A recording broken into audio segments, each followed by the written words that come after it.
Hello and welcome to episode 71 of My Circus, My Monkeys. And like I said on our previous episode, we are wrapping up 2021 with a 4-part series about transforming yourself into a more effective leader so you can be less stressed in 2022. And if you saw the first segment, whether you read it in our blog or you watched me on the new video edition I'm doing of the podcast, or you're just listening to the podcast old school, thank you for coming back. Yesterday, or rather in the first segment, we talked about how supervisors in higher education don't receive the training or the support they need to truly be effective. Now, not being sure what to do as a supervisor isn't just frustrating, it creates two bigger problems. First, it makes you doubt your own abilities. Maybe you're constantly frustrated at yourself. Maybe you're spending your quote unquote free time trying to improve your time management skills or finding some other productivity hacks. Or maybe you have a full-blown case of imposter syndrome. No matter how it manifests, this lack of training makes you feel like you are the problem.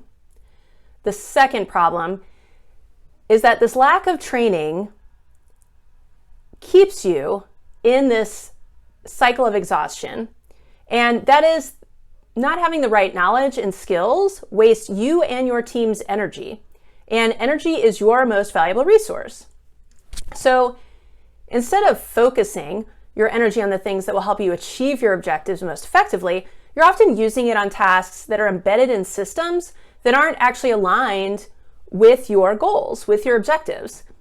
Then when problems do come up with members of your team, with students, etc., you spend way too much of your time and energy stressing about the situation.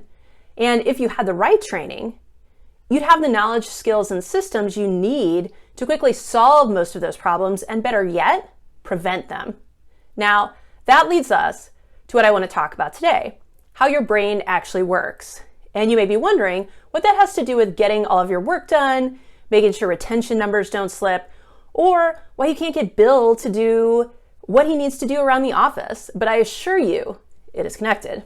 Now, as you probably know, we have a conscious and a subconscious mind. And what I learned back in the day was that the subconscious takes care of things like breathing, keeping our heart beating, so I could focus on more important things like trigonometry or diagramming sentences. Now, when you think about it, higher education itself is really focused on conscious mind things. Hey, come to our college, learn lots of things, solve lots of problems, while your heart and your lungs work quietly in the background. But let's look more deeply at the conscious mind. Now, it can process 40 bits of data per second. It's the home of our free will, and what I mean by that is our ability to choose one thing over the other. It's also where creativity and innovation lie. And when we talk about things like mindfulness or being present, we're really talking about being conscious of what's going on around us. And all that seems pretty great. Now, how much time out of the day do you think our conscious mind is running things? And by things, I mean us. Now, 5 years ago, I would have guessed anywhere between half to most of the time. But what I have since learned is that in reality, it's driving the bus and we are the bus 1 to 5% of the time. That's it. So if we break that down, that means out of the 1,440 minutes of each day, our conscious mind is really only in control of us 14 to 73 minutes. And when we're stressed, it's really more towards that 14-minute end. Is that anywhere near what you guessed? I mean, I know I didn't pause long enough for you to really have a guess, but are you surprised about that? I know I was when I found out. So we talked about conscious mind. Let's get into the subconscious mind. And as I'm sure you guessed, it's running the show the other 95 to 99% of the time. It can process 40 million bits of data per second. And that's ridiculously fast compared to the conscious brain's 40 bits of data per second, which definitely seemed impressive at the time. But why does it need to be so quick if all it's doing is keeping us breathing and our heart beating? which again is kind of what I thought. This is where things get very interesting and is very much connected to us as supervisors. So our subconscious mind controls all of our autopilot settings and the programs that run them. And this has a huge impact on what we do, how we think, and how we feel every day. So stepping back just a little bit more, our brain's number one job is survival. And in order to do that, it conserves as much energy as possible. Why? Because the brain wants to make sure you have enough energy if, say, a saber-toothed tiger jumps out of the conference room closet. If you've already exhausted yourself from all the stuff you had to do, you would 100% be tiger lunch. So, to maintain safety, you need to be as efficient as possible to make sure you have enough energy to either kill that saber-toothed tiger with your laptop or to run the bleep away. And the way our brain maximizes our energy is by figuring out the things that thinks will help us survive and then automating them. But just like the autopilot in your car or in a plane, it has to have a program to know what it's supposed to do. What are the parameters? And since the subconscious mind is so much faster, it's the ideal place to house these programs. Your subconscious mind is constantly taking in all that data, even though you're not aware of it, and it's looking for the cues that it knows to start running a program. It sees something in the environment, again, we're not even necessarily conscious of it, and it kicks in a program. So think about your computer. The actual laptop or desktop, if that's what you're using, isn't useful without programs installed. And each of those programs does a specific thing. I mean, it can do, a few things, but it has its parameters and it's designed for specific things. So Microsoft Word, Microsoft Excel. If you need to run numbers, organize data, what are you going to use? You're going to use Excel because that's what it's best at. If you want to write a letter to a student, you open Word. And all you need to do is decide what you want to say. But Word does all the formatting. Excel does all the formatting for numbers. But say for some reason you don't have Excel or you just already have a Word document open and you're like, I'm just going to run my numbers here. Yes, there's some basic functionality, but it's not designed to do numbers, to do data. So it's not going to be nearly as efficient because it wasn't programmed for that. And the amount of time and energy it's going to take you to get the same results, if you can get results at all, is going to be much greater than had you used Excel. And again, depending on how complex the issue is, it's possible you can't even get those results at all if you're just using Word, because again, it's not designed for it. And if you've ever requested a new piece of software from IT because what you have just isn't effective, like you're wasting so much time doing these things, you know exactly what I'm talking about. The more the software is programmed to achieve specific outcomes or goals, the faster and more effective it is at that task. And this is exactly what's going on with your brain and your supervisor role. You may have collected some useful bits of knowledge and even some skills related to supervision, but you don't necessarily have the specific programs and systems in place to make sure it happens quickly and efficiently. Instead, what you've been doing is using a bunch of other programs that you developed over the years for things like how to get along with people, how to organize your day, and even things related to your specific talents. You're working hard to pull different things from all these other places, so it's not really lack of effort, it's just that you haven't downloaded that specific supervisor program to your subconscious brain, and that would make things so much easier. So your conscious brain is doing way too much of the work for you to be efficient, and it's wearing you out. The other thing you need to know is that you can't just think something or learn something and have it be in your subconscious. That's just the conscious brain. So when you take those classes and you read those books and you're trying to improve your life, just reading them, just learning the information doesn't do it. It doesn't get it in the subconscious. In order to change the programs that you have or create new ones, you have to get it from your conscious mind to your subconscious. So first, you have to use your conscious mind to realize you need to change. So when I talked about free will before, It's about assessing what's going on and like, oh, that's not working, have to do something differently. And that's why I talked about previously how important it is to make that energy log. You have to start to become aware so your conscious mind can start figuring out where the problem is. Next, you need to get accurate information about what's the most strategic plan of action. So again, you want something research-based, something that's a proven method, so that when you're going to implement these systems and get it into your subconscious, it's something that's actually going to work for you. And that's what I've been talking about training-wise. And it's easy enough to know, okay, I need to do something differently, but landing on what that is more challenging. But once you have that information, you can start putting it into your subconscious. So how the heck do you even do that? There's a couple ways, but we're going to focus on developing new habits and systems.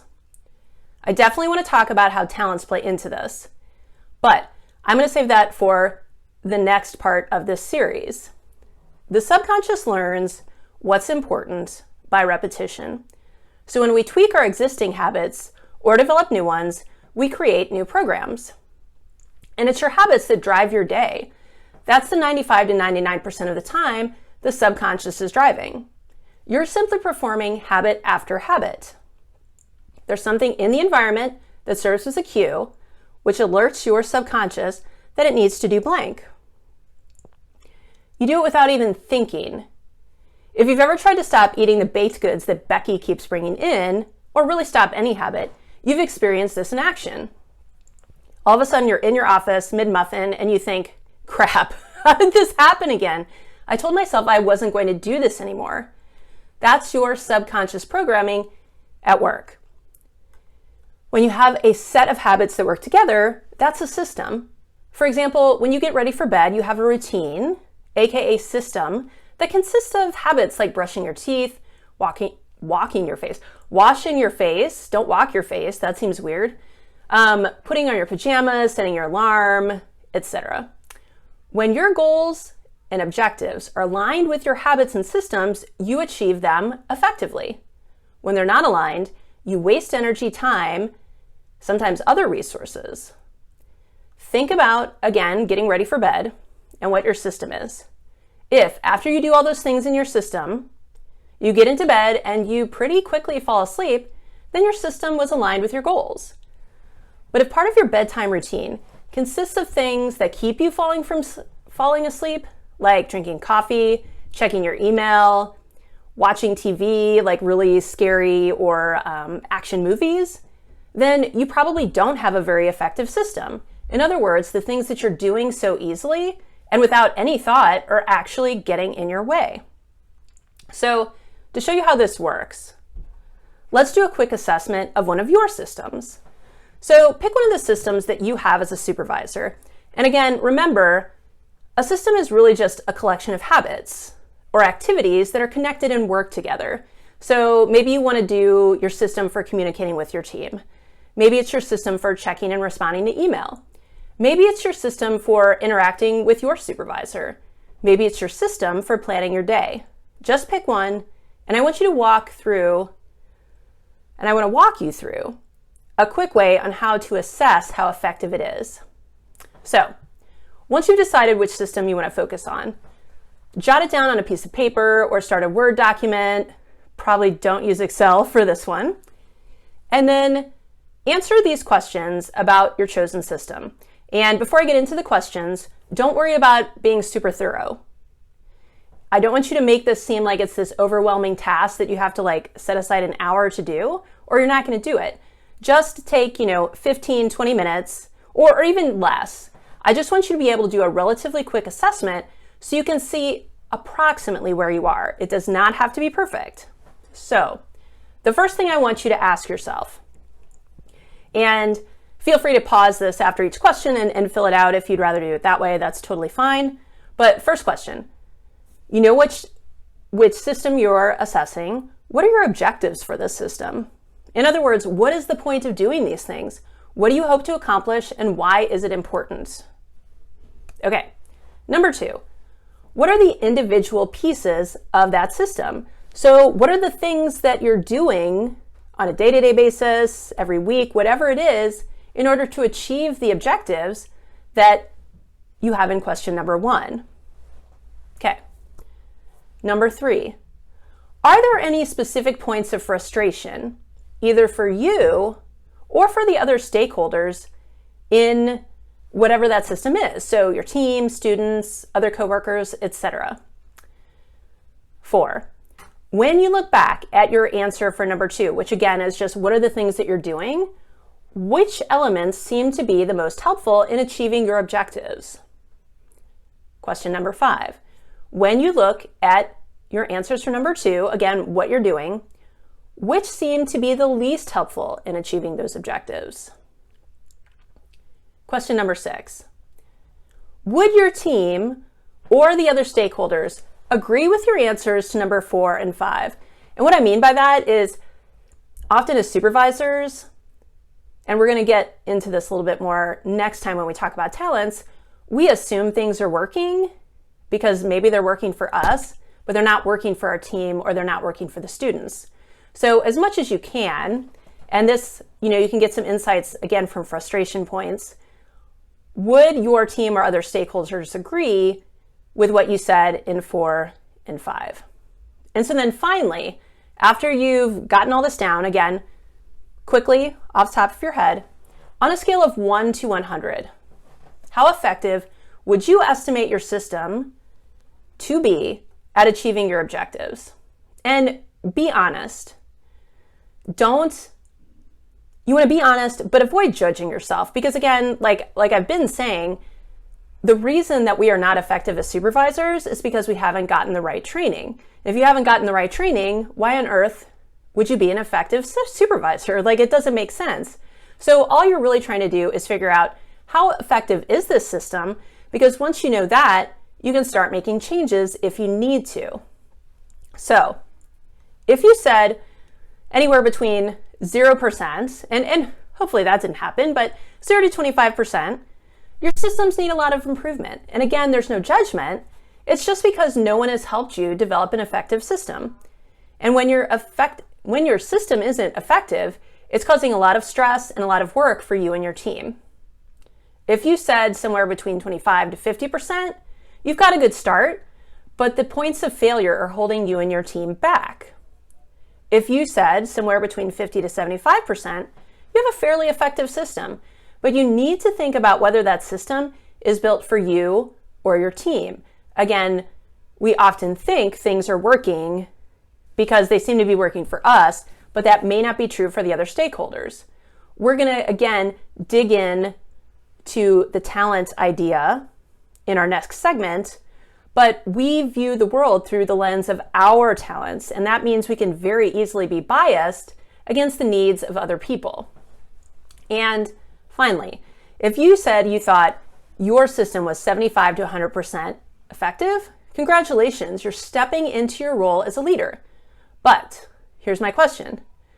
Does your team feel like the system is designed in a way that they can never meet your expectations?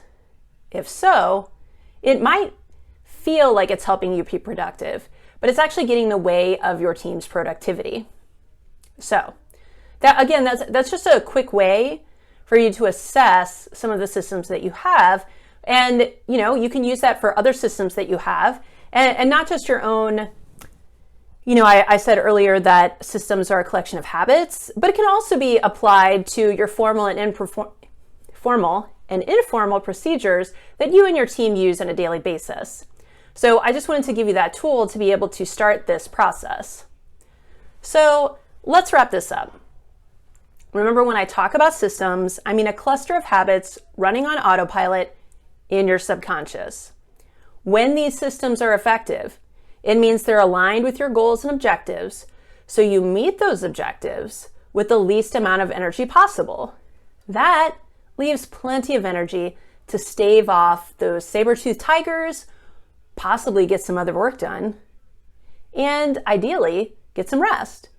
An ineffective system wastes energy.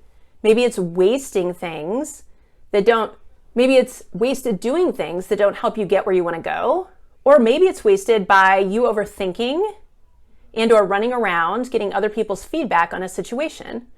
No matter how you're wasting it, that's energy, again, that you and your team could be using for other things, including you guys not exhausting yourselves without much to show for it. Okay, so earlier I mentioned supervisors with ineffective systems lose 1 day a week of productivity, personal productivity. What would you do with an extra day every week? What could your team accomplish if they were more productive, or I should say, if they were productive for more than 90 minutes a day? And again, that's what we talked about in the first segment. Now, I'm not talking about adopting a 6-day work week. I'm not talking about never having breaks at work. I'm talking about you and your team getting more done in the 5 days you have now so you can actually get caught up, accomplish your goals without running yourselves into the ground. That would be 52 days each year that you're actually moving towards your goals in meaningful ways instead of just putting out fires and trying to stay above water. Okay, that was a lot. And maybe you're thinking, sounds great in theory, but I simply don't have time or energy to start logging how I spend my energy and assessing my systems. And honestly, I get that. I've absolutely been caught in that cycle where you're so stressed and overwhelmed that even though you want things to change, it feels like that has to come externally. It has to be magic, an act of God, someone dies, anything really. But if you wait for that to happen, in the meantime, all you're doing is spinning your wheels. And maybe you're also thinking, you know, I like this absolutely resonates with me. I want to make the change, but now's not the right time. I'm going to wait until things slow down. So the problem with both of these is that because your ineffective systems are running on autopilot, you don't even realize you're doing it. Every day you're doing all these things, and it's not getting you where you need to be. You're not actually doing the things necessary to reach your goals effectively. You're constantly wasting energy and wearing yourself out in the process. Same for your team. And in the worst case scenario, you're doing a bunch of things that simply aren't ever going to get you to your goal. And if you want to wait till things slow down, how many times have you said, oh, when things slow down, I'm going to X, Y, Z? When have they slowed down? I mean, they haven't, right? So if that's what you're waiting for, you're going to have to wait forever, or at least a long time. So my question is, can you and your team afford to put so much energy into things that aren't really getting you anywhere? Now, before we go on, I do want to clarify that I realize that the stress and overwhelm you're feeling isn't just because you don't have effective systems. You're also being asked to do too many things from external constituents. Your supervisor, the administration, and honestly, even just the pressure that you're feeling working in higher ed. You know, I need to be a team player. I need to add more things to my plate. I need to do more programs, more committees. All of that adds up. And you don't always have control over these things. But when you go in and start to implement better systems, that also means assessing what you're doing and cutting things out, cutting tasks and even programs off of you and your team's to-do list permanently. It means only doing those things that are getting you to your goal, because the other stuff doesn't matter. It also means being able to be more strategic when these external demands come to you. How can you put them into your systems in a way that minimizes the energy that you and your team have to spend on them? In short, you don't think you have time because you're wasting so much energy doing things that aren't worth doing. When you get the training that's been shown effective, and then you implement what you've learned in a way that works with your brain, the amount of energy that you have to spend each day supervising and getting your own work done drops significantly. But if you stay trapped in the cycle of poor systems, you'll never get out of the quagmire, especially if things keep going the way that they have been in higher ed. Now, in the next segment of this series, I'm going to get more into how your talents play into energy, habits, systems, and again, why you're having problems with Bill living up to your expectations. We'll specifically talk about how effective training is individualized based on your unique talents. And this is especially crucial Because unless you factor in how your talents would best adapt what you've been learning in the practical world, you're not going to be very successful rolling these things out.